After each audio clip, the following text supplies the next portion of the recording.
إنا لله وإنا إليه راجعون. ولا حول ولا قوة إلا بالله العلي العظيم. عظم الله أجورنا وأجوركم أيها المؤمنون بمصابنا بسيدنا ومولانا أبي عبد الله الحسين عليه السلام. يا أبا الفضل يا أبا الفضل قم، ألست الذي قد كنت لي مسعدا إذا الدهر ناب؟ أولست الذي إذا ما مهيب هب للحرب لم تكن هيابا؟ كسر اليوم بافتقادك ظهري، وقناتي فلت وظني خابا. يا بني هاشم وآل نزار، بدركم قد هوى فقوموا غضابا. فل حدي وثل مجدي فقوموا وأزيلوا عن الرؤوس غضابا. وانثنى للخبا بأي حالة، وانثنى للخبا محدودب الضاء، تردى من الأسى جلبابا. فرأته مخدرات بني الواحي، فشقت من الخدور حجابا. نادبات بالندب أين حمانا؟ أين من كان في الخطوب مآبا؟ فدعا يا بنات أحمد صبرا، عظم الله أجركم والثواب. إن دهري علي فوق سهما، ورمى كف عزمتي فأصاب. أحم الضائعات من لو دعاه، فوق هامسها مروع أهابا. أوحش الحرب فقده في نهاره، وبليل قد أوحش المحراب. صد حسين شاف العلم مايل، لقد غار على الجيمان صايد. خذ بثاره ودفع ذيك الجبايل، وسدر يسمعوني نوما ترى العين. لحظ عباس لحظة، شلون لحظة؟ عيونه شابحة وما حد مغمضة، مجرح نايم بحرة الرمضة. راسه مفضخ ومن غير زندة، نزل عنده وتخنصر وانحنى عليه. يحبه وشاط قلبه بقطعة ايده، شاف الجود فايض ماي ما بيه، شاف العلم يمه وفقد شفه. صاح حسين يا اخويا الشفيه، يا خويا وانقطع ظهري علي، يا خويا بعد ما ظل حال بيا، يا خويا الهضم عدوانك مشمتي.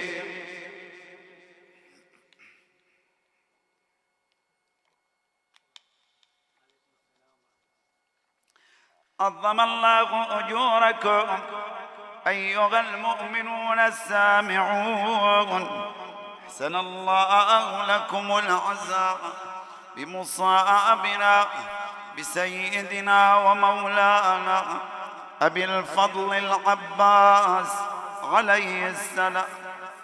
قال في النص الجلي في مولد العباس بن علي عليه السلام: إن زينب لما رأت أباها جمع أولاده عند الاحتضار وأخذ يوصيهم، تقدمت إلى أبيها وقالت: يا أبتاه أريد أن تختار لي من إخوتي من يكفلني ويلتزم بي.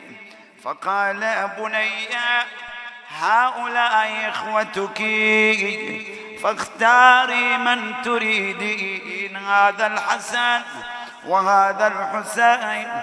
قالت: الحسن والحسين أئمتي وسادتي، وأنا أخدمهما بعيني، ولكن أريد من إخوتي من يخدمني، لعلي أحتاج في هذه الحياة إلى سفر فيخدمني ويكفلني في السفر. فقال: اختاري منهم من شئت. مدت زينب بصرها إلى إخوتها، ما وقع الاختيار إلا على قمر العشيرة أبي الفضل العباس. قالت زينب: يا أبتاه أريد أخي هذا، وأشارت بيدها إلى العباس. قال أمير المؤمنين: بني يدن مني فدنا منه. أخذ بيد زينب وضعها في يد العباس وقال: بني هذه وديعة مني إليك. قال العباس وقد تحادرت دموعه على خده: يا أبتاه لأنعمنك عينا وأبذل كل جهدي في حفظها ورعايتها. أخذ أمير المؤمنين ينظر إلى العباس وإلى زينب ويبكي. شو يقول له؟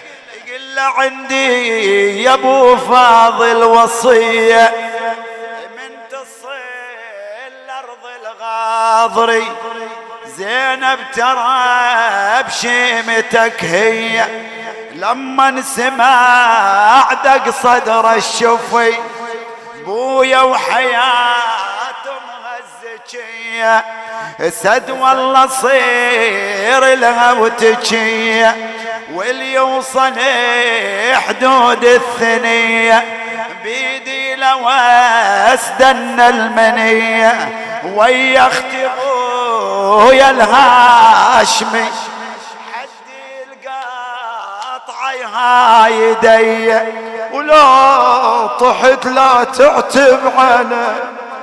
كأني بالحوراء زينب تقول: أخي أبا الفضل لقد أديت ما عليك من كفالة، فأنت معذور، وما أوجهه إليك مجرد شكواه، ومن شكواها إليه تقل يا عباس من اللي جبتني، وبيدك يا خويا ركبتني، طول الدرب ما فارقتني، بس ما رحت عني وعفت، عقبك بني أمي ولتني، خذوني سبية ولا شفتني، تقعد يا خويا وشوف متني، ترى سياط سجر الورمت.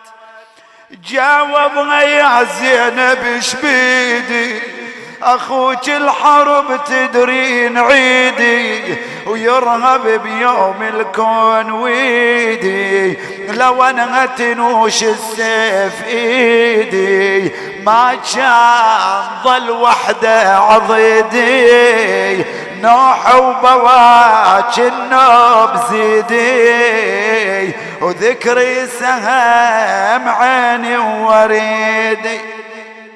قال الراوي لما لم يبق مع الحسين إلا أخوه العباس جاء إلى الحسين يطلب منه الإذن بالقتال قائلا هل من رخصة؟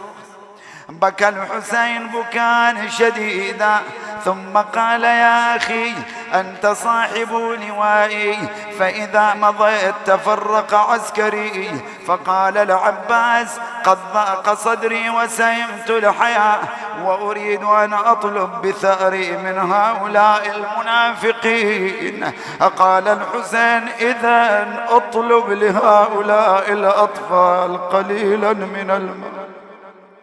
قال الراوي ذهب العباس إلى القوم وعظهم وحذرهم غضب الجبار فلم ينفع فنادى بصوت عال يا عمر بن سعد هذا الحسين بن فاطمة بنت رسول الله قد قتلتم أصحابه وأهل بيته وهؤلاء عياله وأولاده عطاشا فاسقوهم من الماء قد أحرق الظمأ قلوبهم. أثر كلامه في العسكر حتى بكى بعضهم ولكن شمرا صاح بأعلى صوته يا ابن أبي تراب لو كان وجه الأرض كله ماء وهو تحت أيدينا لما أسقيناكم منه قط. رجع العباس إلى أخيه يخبره بجواب القوم. سمع الأطفال يتصارخون وينادون العطش العطش. ركب جواده ومعه اللواء أخذ القربة قصد الفرات أحاط به 4000 ممن كانوا موكلين بالفرات لمنع الحسين وأصحابه منه. رموه بالنبال فكشفهم وقتل منهم جماعة حتى إذا وصل إلى المشرعة ركز لواءه نزل إلى الماء. لما حس ببرد الماء وقد كظه العطش اغترف غرفة ليشرب لكنه تذكر عطش الحسين رمى الماء من يده قال لا والله لا أشرب الماء واخي الحسين عطشان. يا نفس من بعد الحسين خوني وبعده لا كنت أو تكوني. هذا حسين وارد المنون وتشربين بارد المعين. غرف غرفة بيمين وراد يشرب وقلبه من العطش نيران يلهب. ذكر كبدة عضيدة والدمع صاب ذبوا عليه قال الماء يحرق شلون اشرب ورد ريان عنك واخويا حسين وردا منع منك. يا نهر العلقم عقبه عسناك وردك لا هنا ويصير علقم وياي شلون اشرب واخويا حسين عطش وساكنه والحرم واطفال. ايوه ضن قلبي العليل التهبني يا ريت الماي بعد لا حلو مر ثم ملأ القربة حملها على كتفه، خرج من المشرع فاستقبلته جموع الأعداء. صاح ابن سعد اقطعوا عليه طريقه. لما رأى ذلك منهم حمل عليهم بسيفه، رموه بالنبال من كل جانب حتى صار درعه كالقنفذ من كثرة السهام. كمن له زيد بن ورقة من وراء نخله، عاونه حكيم بن الطفيل ضربه على يمينه، قطعها، أخذ السيف بشماله وهو يقول: والله إن قطعتم يميني إني أحامي أبدا عن ديني وعن إمام صادق اليقين نجل النبي الطاهر الأمين. قاتل القوم حتى ضعف عن القتال وقد أعياه نزف الدم. كمن له حكيم بن الطفيل ضربه بالسيف على شماله، قطعها من الزن. أخذ يقول: يا نفس لا تخشي من الكفار وأبشري برحمة الجبار. مع النبي المصطفى المختار قد قطعوا ببغيهم يساري، فأصلهم يا رب حر النار. عند ذلك وقع السيف من يده، أخذ القربة بأسنانه. لم يكن للعباس هم إلا إيصالها إلى المخيم. قطعوا عليه طريقه، ازدحموا عليه، أتته السهام كالمطر من كل جانب. أصاب القربة سهم أريق ماؤها، وقف العباس متحيرا إذ أتاه سهم أصاب صدره، سهم آخر أصاب عينه اليمنى فأطبها، جمدت الدماء على عينه الأخرى. جاء إليه رجل من بني تميم ضربه بعمود من حديد على رأسه، خر إلى الأرض صريعا، نادى بأعلى صوته: عليك مني السلام أبا عبد الله، أدركني يا أخي. جاء إليه الحسين، راه مقطوع اليدين مرضوض الجبين، السهم نابت في العين، المخ سائل على الكتفين، العلم ممزق إلى جنبه والقربة مخرقة. نادى: الآن انكسر ظهري، الآن قلت حيلتي. وإذا بالجيش يصفق فرحا، قال: الآن شمت بي عدوي.